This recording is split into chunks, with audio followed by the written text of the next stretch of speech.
This is it, baby. This is the chicken and dumpling. Now, when I got them wontons cooked, I didn't like it. It was too salty. Didn't want to mess with it because I don't do too much salt now. But you can see this biscuit. Beautiful. This is my chicken and dumpling. Now, I'm going to tell you a short story. I don't want y'all to get mad at me. But I'm going to bring it up because I seen something on the news. And I remember when my mama was always checking up on her kids. Way back in the day when we were living in the Marion Gardens projects. My mother would work long hours. I'm telling you, sometimes with assembling radios and TVs and going and in the butcher shop, cooking in the kitchen, or just making American flags. She even sewed up an American flag, and I didn't know that they even made the flag. I thought it was just that old woman there in that rocking chair. But now, back then, people can put a flag together. But I'm not trying to be all patriotic. I'm going to tell you about my mama. She said she would be in the kitchen cooking chicken and dumpling. She would put a little bit of this and a little bit of that and get that dumpling going. But she always worried about her kids. My mama would come to the window, and the way the windows and the shutters open outward, not inward. We didn't have them in with windows and roll up and push up window with a latch. When she would open the window up, she'd look out while she cooking, and she looked for all her 7 kids. From the baby all the way up to the teenager, and we had this big court in Marion Garden. And we were surrounded with other families that cared about their kids as well. She looked out the window, she looked for me and the rest of them. If she missed one, she'd say, now where that gal at? Lord have mercy. I can't even cook in this house, but now somebody ain't in my sight. But Lord, she would say, if I got to get out the house and go up and go get into the project's window off the side of the shelf in the middle of the aisle and look out there, she go from around one window to the other till she see all her kids. And she said, well done. They still where I told them to be. Now back then, my mother, we did movies. And I heard a pastor say about COVID got everybody locked down in the house. And that it gets a little uncomfortable for some family who don't know what being a family is, and knowing when some of us are dropping out, not waking up in the morning, and you're promised the next day, and you're promised to make it right the next day. But sometimes we can promise, Lord knows, and we can't keep our promise because the shadow of death will come over us. My mother feared life and she feared death as long as she lived, and mostly she feared losing a child. So when she looked out that window and she didn't see us, she go from window to window to window. And then she would see him, she said, okay, I go back and began to do my chicken and dumpling again. It would be around that time in October when the weather would change up in the north. And there would be times when she would get a call from her loved one back down in the south telling them that, the storm wiped me out. Or, the storm took so-and-so house.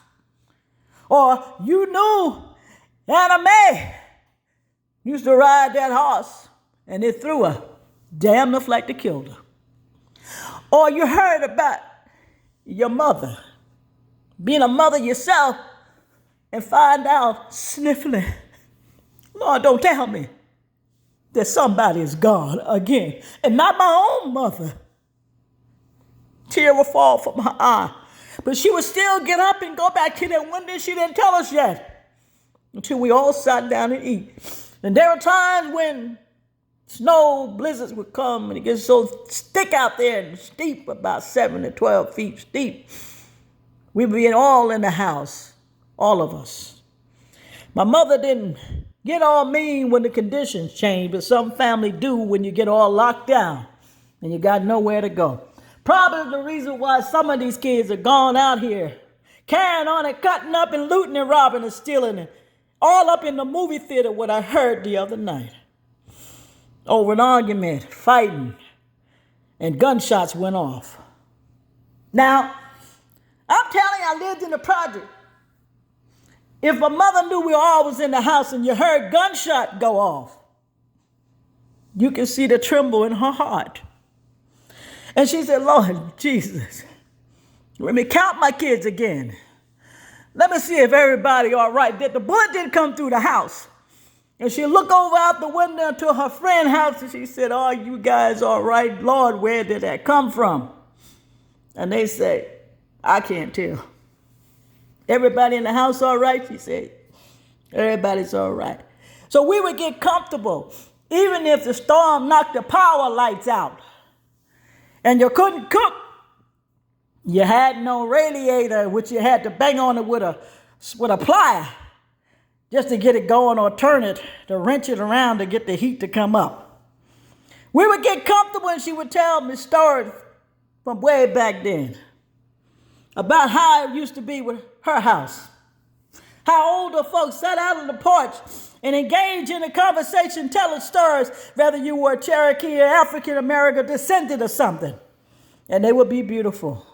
And this is how we got to know about our family and who we are and the siblings and the incense and everything else. And it was all right because it was a story that our parents gave. So now back in that house in Marion Garden, my mother would tell the stories and laugh, and then she'd go and try to spook us. And she'd say, go in that kitchen and get me a glass of water. I said, Mama, who you asking to go get that water? Because you know the powers went out. I said, who you asking to go get that water? You know the power went out. I'm telling you and your other sisters to go and get it. Now, I didn't know the house was spooked. But you know, sometimes you're living in these projects and you didn't realize somebody else lived there and probably died. But something spooked me. When I heard the sink water on, nobody was in there, or the rattling with the dishes, I said, I'm going back. And before I can turn back with my other two sisters, and Jet ran right into my mother. She said, what's wrong? I said, Mama, somebody in the house. She said, ain't nobody up in here. But we would sit down if she checked things out and find out there was nothing, and we all laugh about that. And we played games. We played jacks on the floor with our parents.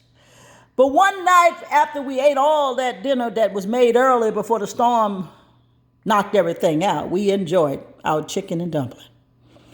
But then one night my mother was laying there and checked on her family down south. And this is when she found out. They said, Lil May, your mama don't die.